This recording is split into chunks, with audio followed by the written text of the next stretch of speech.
उनका नज़रिया बदला नहीं है, बल्कि और उनका जो मेरे प्रति जो भाव है वो और ज़्यादा बढ़ गया है। मतलब आप समझिए कि अम, जितना ये इवेंट्स में भी हम जाते रहे हैं, तो जो सम्मान, जो आदर जो मिलता है, प्यार मिलता है, उससे कहीं ज़्यादा अब मिल रहा है। मेरी जो छवि है वो ठीक है कि वो राम जी से जुड़ी है, लेकिन फिर भी मेरी छवि जो बहुत बहुत क्लीन है। बिल्कुल एक ऐसा इंसान जो ईमानदार है, एक ऐसा इंसान जो सच बोलता है। इस बार जो है वो अंतर मतलब काफ़ी मार्जिन से विन होगा ये seat. I am very sure about it.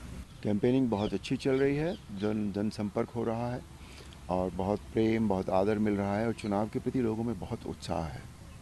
मैं थोड़ा ऐसे बताऊँ कि जब आप भगवान राम के उसमें थे, तो आपको लगभग हर किसी ने देखा है, मेरठ में सबने देखा होगा। तो अब उस गेटअप में जब मतलब उस नज़रिए से लोग आपको देखते थे और अब एक राजनेता के नज़रिए से देखते हैं, तो कितना उनका नज़रिया बदला है? क्योंकि अब कोई विपक्ष में, कोई विपक्ष में है। उनका नज़रिया बदला नहीं है, बल्कि और उनके जो मेरे प्रति जो भाव है वो और ज़्यादा बढ़ गया है।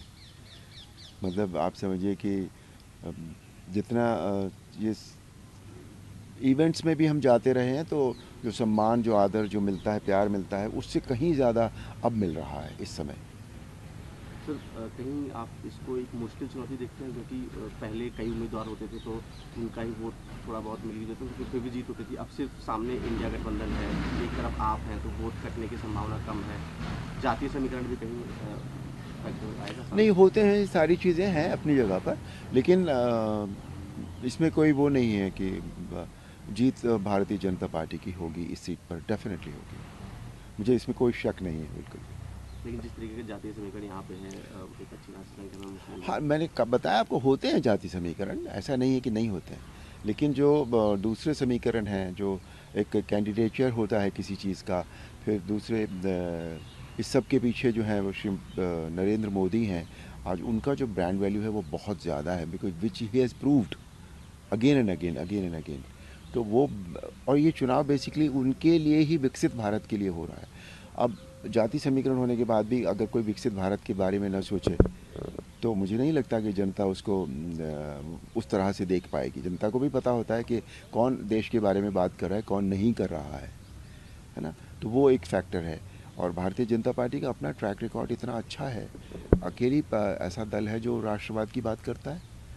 और फिर तीसरा मैं कैंडिडेट, तो मेरी जो छवि है वो ठीक है कि वो राम जी से जुड़ी है, लेकिन फिर भी मेरी छवि जो बहुत बहुत क्लीन है। बिल्कुल एक ऐसा इंसान जो ईमानदार है, एक ऐसा इंसान जो सच बोलता है। तो ये सारी चीज़ें, सारे फैक्टर्स हैं, तो इसलिए मुझे कोई भी इसमें वो नहीं है, डाउट नहीं है कि जीत जो है वो हमारी होगी, कोई डाउट नहीं है इसमें। तो जब आप लोगों से पिछले जो है लगभग एक दशक से तो बीजेपी यहाँ पे है ही, उन्होंने बहुत काम भी किया होगा, आप उनको बताते होंगे। तो कहाँ कमी रहेगी या क्या, और आप उनको आगे बताते हैं कि आगे नहीं, आप बतौर कमी कमी क्या की करेंगे? बात नहीं होती है कभी भी, क्योंकि विकास विकास की कोई लिमिट नहीं होती कभी भी। अब कितना भी विकास करते चले जाइए, कुछ चीज़ें होती हैं जो धीरे चल रही होती हैं, कुछ चीज़ें ऐसी होती हैं जो ध्यान में नहीं आती, लोग जनता की तरफ से भी शायद उन बातों की डिमांड नहीं आती। तो विकास एक ऐसा शब्द है जो चारों तरफ, जब हर दिशा में, हर चीज़ में विकास होता है, तब उसे पूर्ण विकास माना जाता है। तो और वो एक प्रक्रिया है, वो इट विल कीप हैपनिंग। पहले बहुत डेवलपमेंट हुआ है मेरठ में पिछले 15 सालों में, ऐसा नहीं कि नहीं हो, बहुत डेवलपमेंट हुआ है और आगे भी होता रहेगा। सर, कैसे देखेंगे? विपक्ष हमेशा आरोप लगाता है कि जो मोदी सरकार है वो सिर्फ झूठे वादे करती है, वादे पूरे नहीं करती है।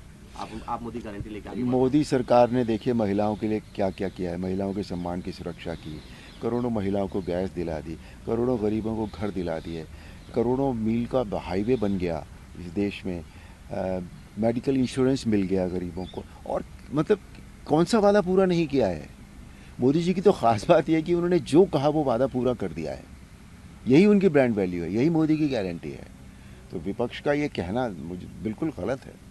एक आखिरी सवाल सर, जब हम पहले देखते थे 2014 में जब बीजेपी जीती थी तो करीब 2 लाख कुछ वोटों से जीती थी। पिछली बार जब बीजेपी जीती तो महज कुछ हज़ार वोटों से जीती। तो ये अंतर कम होना कहीं मुश्किल आता है आपके लिए, कहीं आपके लिए चैलेंज क्रिएट करता है ये?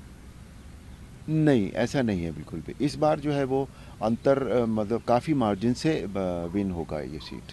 I am very sure about it. और कितनी सीटें देख रहे हैं पूरे देश में, एनडीए की या बीजेपी की? नहीं, 400 पार मोदी जी ने कहा है, और पूरा सब पूरा देश इस बात को मान रहा है कि यस 400 पार होगा।